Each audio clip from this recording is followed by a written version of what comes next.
duke qenë se jemi këtu, mjep një koment edhe për pjesën e tuneleve në pjesën tjetër të Shqipërisë. Bunkerët u prishën, por për pjesën e tuneleve.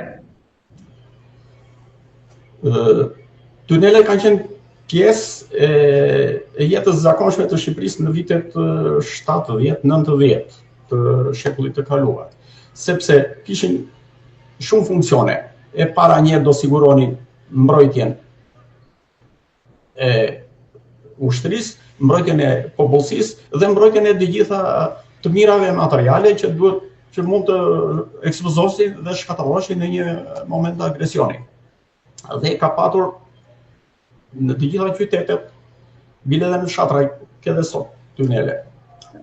Në qytete ishin masive, duke filluar nga ato strehimet e thjeshta të lagjes, po kishte edhe tunelet me cilësi të jashtëzakonshme. Për shembull, vendkomanda e përgjithshme, e cila ndodhet në mal, në dal. E kompletuar në mënyrë të përsosur me të gjitha.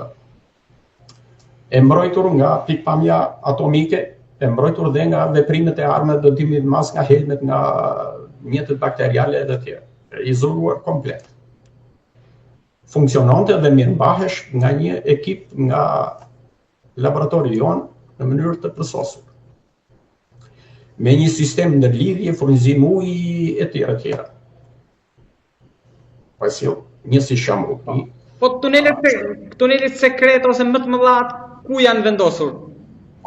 Kjo është, për shembull, një ishte vendkomanda e përgjithshme, një tjetër ishte për komitetin qendror.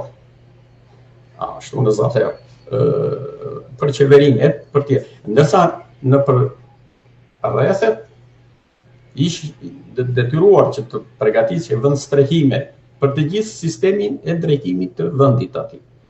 Komandat, administrata e tjera, bile dhe spitalet do futeshin në tunele dhe janë dhe sot.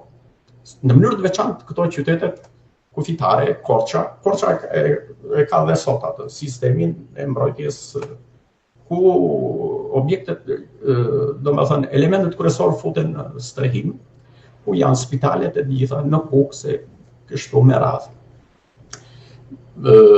Kanë qenë bile ndërtoheshin edhe kopshte brenda sepse jeta ato vazhdoi. Kërkohen edhe kopshte, edhe maternitete në strehim, sepse nuk e dim se sa do vazhdoj lufta. Në mënyrë që njerëzit mos sakrifikohen dhe të azgjësohen dhe të rrinë në mëshirë të fatit në breshërinë e bombardimeve.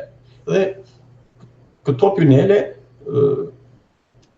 kompletoheshin, nuk mund të bëheshin të gjithë të një niveli cilësore të tjera, por kompletoheshin gradualisht. Kryesorja ishte që të siguroje jetën e njerëzve. Pastaj vinin të tjera. E këto i kenë çdo. Komiteti qendror ku e kishte në Zallher, më thanë? Një ishte në Zallher, i kompletuar. Mund të hyje atje, izoloheshe nga bota e jashtme dhe aty kishe filloje që nga telefoni e gjitha shërbimet e tjera i kishe. Pastaj ishin shërbimet që janë dhe sot këtu, i kemi në qendër të Tiranës, tek kryeministria, tek ky hotel Rovërje, komiteti qendror e gjitha këto, kanë qenë sisteme të lidhura që funksiononin në tokë.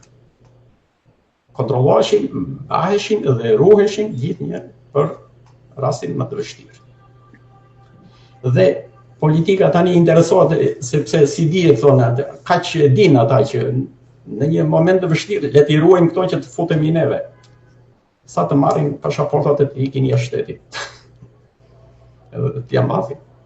Pra, pavarësisht një pjesë e madhe janë dëmtuar, sidomos atyre që janë në përlagje në qytetet e vogla me ato veprime nga më të ndryshme, dikush e mori si pronë, dikush e shkatërroi, dikush bëri një ndërtim e fshiu, po mund të riorganizohen edhe ti